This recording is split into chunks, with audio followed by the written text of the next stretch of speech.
When you buy something for your home or for your family, you assume it's safe, right? After all, somebody's probably testing these things and paying the closest attention to products, especially for children and infants.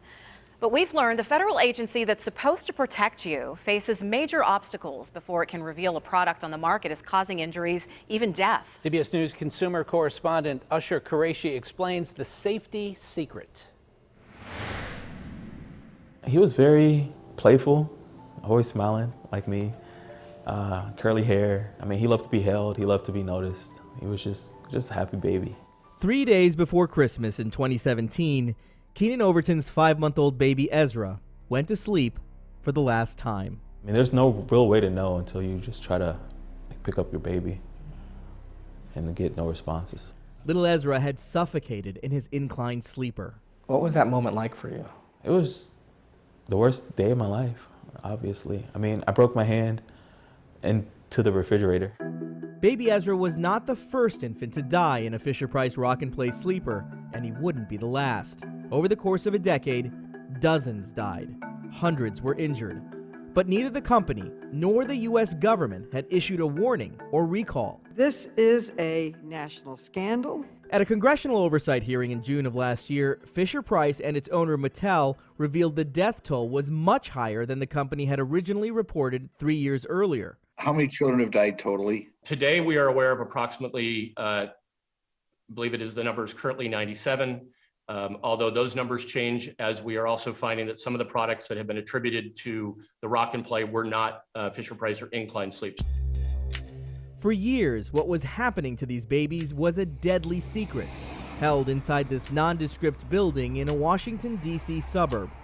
It's where the U.S. Consumer Product Safety Commission is responsible for overseeing millions of products. They test and collect complaints, but are often forced to stay silent about potential dangers, thanks to a little-known clause added in 1981 to the Consumer Product Safety Act, Section 6B. There's no other public safety agency that has similar restrictions on them that 6B places on us. CPSC Chairman Alexander Hohen-Sark, appointed last year, says part of Section 6B requires his agency to get a company's approval before it can release any information about a product to the public, including warnings or recalls.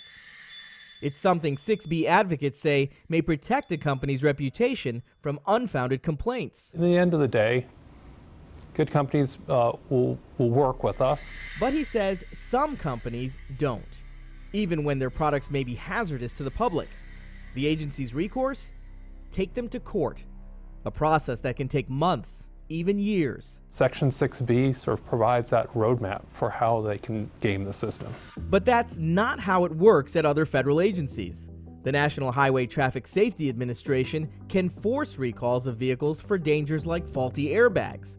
And the Food and Drug Administration will order potentially tainted food off store shelves. It's unacceptable. Congresswoman Jan Schakowsky of Illinois helped introduce the Sunshine Product Safety Act.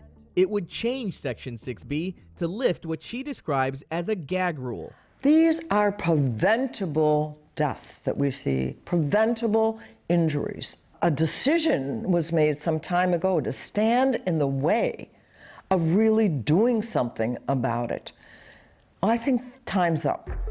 10 years after the Rock and Play hit store shelves, bringing in $200 million in sales, details about the rising death and injury numbers were leaked to the public. We begin right now with some breaking news. Fisher-Price has recalled all models of its Rock and Play sleeper. It was only then, according to the congressional investigation, that Fisher-Price agreed to recall the sleeper, allowing the feds to finally alert the public. In a statement to CBS News, Fisher-Price maintains that their sleeper was safe when used according to instructions, and they voluntarily recalled it and removed it from the market. 2, 1. Today, as Keenan and his new fiancée are expecting a baby boy, he says he'll always think of Ezra as a hero. Had he not, fallen victim to that device, who knows, it could have still been on the market today, and it could have still secretly been taking lives because he wasn't the first to lose his life in it. So I'd imagine there are products on the shelves right now that you've gotten complaints about that you can't tell the public about. Because of our statute and the way it operates, If I heard about a product hazard this morning, I couldn't tell you about that. Hospital records show tens of thousands of people are killed in the U.S. and 30 million more suffer injuries related to products each year. But in Pennsylvania over the last decade, the CPSC has only received about 200 reports directly from consumers regarding serious injuries or deaths related to products. That's why the agency wants anyone who's seen a hazard to report it to them at saferproducts.gov.